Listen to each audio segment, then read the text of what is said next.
The captain has finally arrived. From behind the scenes, master producer Yang Ji-young, more popularly known as El Capitan, has taken center stage for his first ever world tour, Who Killed El? Dumagundong ang SM Sky Dome sa hiyawan ng iba't ibang K-pop fanbase na nagsama-sama para sa isang party to remember. Kasamang pangalan sa likod ng ilan sa chart-topping K-pop hits.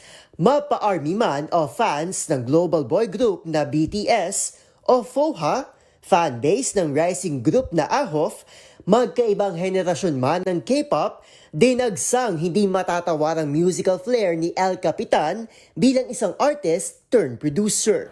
Grabe, sobrang saya. Tapos, hindi ako makapaniwala na nakita ko siya up close. Tapos, ang daming nakanta na from BTS, IU, iba-ibang kanta. Sobrang nakakabilib siya as an artist. Grabe, super starstruck ako.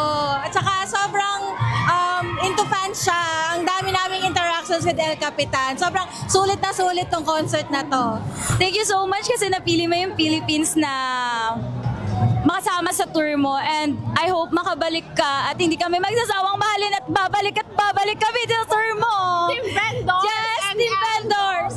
Sa loob ng halos 2 oras, dire-diretsyong nag-perform ang Kapitan, tampok ang iba't ibang kanta na co-produce niya kasamang ibang K-pop stars, gaya ng That pandemic hit ni Psy.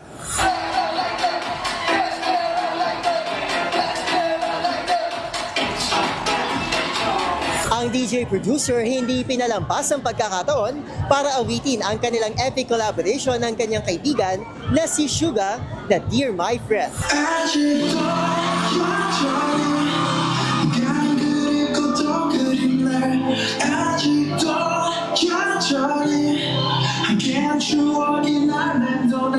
Ilan sa mga kantang pinasikat ni El Capitan ang Deshita ni BTS Suga.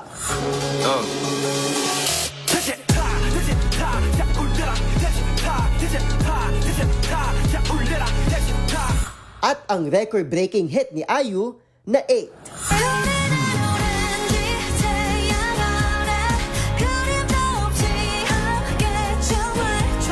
Bago maging producer, unang nakilala si Jang Yi-jong bilang miyembro at bokalista ng K-pop group na History bago ito madisband noong 2017.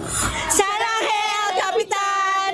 Fighting! Para sa MBC TV Network News, ito po si Arnold Herrera na DZRH TV. Una sa Pilipinas, una sa Pilipino.